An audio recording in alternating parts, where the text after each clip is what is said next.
David Unsworth may not land the Everton manager's job he craves, but he will never receive a better endorsement of his ability to generate spirit and fight in a team than what transpired on a truly remarkable evening at Goodison Park. The first win of his temporary reign came with passion, pandemonium, a 91st-minute penalty and a 100th-minute penalty miss. "I need a lie down," said Unsworth after a breathless encounter in which Everton refused to do exactly that. Watford deservedly led 2-0 just after the hour, and Goodison was stirring in revolt against an Everton team looking every inch the relegation candidate. The team, improved by Unsworth's substitutions, pulled them back from the brink. The indefatigable Omar Niasse instigated the fight back. Dominic Calvert-Lewin levelled and Leighton Baines converted a high-stakes penalty in injury time, replacing Unsworth as Everton's all-time leading penalty scorer in the process. It did not end there. In the 10th of 12 minutes added on for significant injuries to Aurelio Gomes and Christian Cabazal, Watford won a penalty of their own when Jordan Pickford fouled Richarlison. Tom Cleverley, a former Everton midfielder, stepped up in the absence of the suspended Troy Deeney. Goodison had a collective seizure. Cleverley missed the dozen. The weekend's best Premier League photos read more. It now falls to Farhad Mashri, Everton's major shareholder, to appoint the club's next manager. Sam Allardyce, assisted by Craig Shakespeare, is being given serious consideration by the Everton hierarchy. Watford's Marco Silva is also of interest. At the last, and after 3 demoralising defeats, Unsworth promoted his claims to "It is difficult to say what it will mean," said Everton's caretaker manager on the implications of victory on his job prospects. "But what we gave in the second half was what I'd say was a real Everton performance. Full of heart and character. That is how you should play."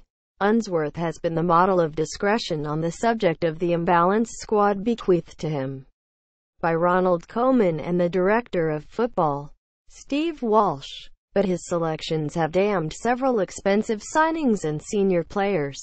Morgan Schneiderlin joined the list of expensive absentees against Watford after his woeful season reached a new low with an unprofessional red card against Lyon.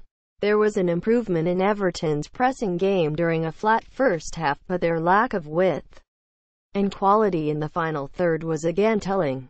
Unsworth repeated the tried and mistrusted combination of Wayne Rooney and Gylfi Sigurdsson behind the hard-working Niasse. Both toiled yet again and were substituted to good effect. Watford did not recapture the form that scared Chelsea at Stamford Bridge and has produced 3 away wins this season, but were dangerous throughout. Richarlison should have opened the scoring shortly before half-time when released by the prominent Andre Gray, but hit the side netting, having rounded the Everton goalkeeper. He made no mistake with his next opportunity.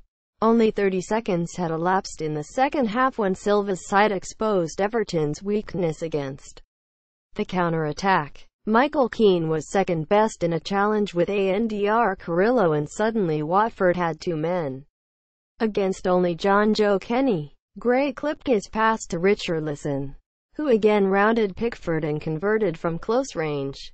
A roller coaster of a second half was underway. Alvaro Morata heads Chelsea to victory over Manchester United. Read more. Sigurdsson should have levelled when Niasse picked him out unmarked in front of goal, but similarly to Baines in the first half, he shot too close to Aurelio Gomes and the visiting keeper saved comfortably. The keeper suffered a head injury when dealing with Rooney's cross from the rebound, colliding with Cabazal, and his departure contributed to Everton's recovery. But the home side were 2 goals in arrears when the comeback began. Christian Cabazal powered in a header from Kiko Femina's corner to double Watford's advantage. Goodison erupted in anger but was soon given hope by Niasse, who capitalized on hesitation between Gomes' replacement, the debutant Orestes Karnazes, and Josh Holebas as they attempted to deal with Ademola Lookman's ball down the left. Niasse nipped in and his touch trickled over the line as Cabazal fouled him from behind. The introduction of Calvert-Lewin for Rooney paid swift dividends. Watford left the striker completely unmarked as Baines swept a corner to the back post and the England under-21 forward punished the oversight with a close-range header. Another costly set-piece lapse for Silva's team. Goodison was now in tumult, particularly when Holebas gave Everton the chance to win the game and possibly turn their season by conceding a late penalty. Aaron Lennon, Unsworth's third substitution, flicked the ball over the left back and was impeded when Holebas slipped in his path. "A harsh decision," said a visibly enraged Silva, who refused to discuss the Everton links. After a lengthy wait, and with the weight of a relegation struggle on his shoulders, Baines fired the spot kick beyond Carnezzi's despairing dive. Cleverly failed to do likewise, leaving Unsworth to depart with a hug for each of his players and a kiss to the crowd.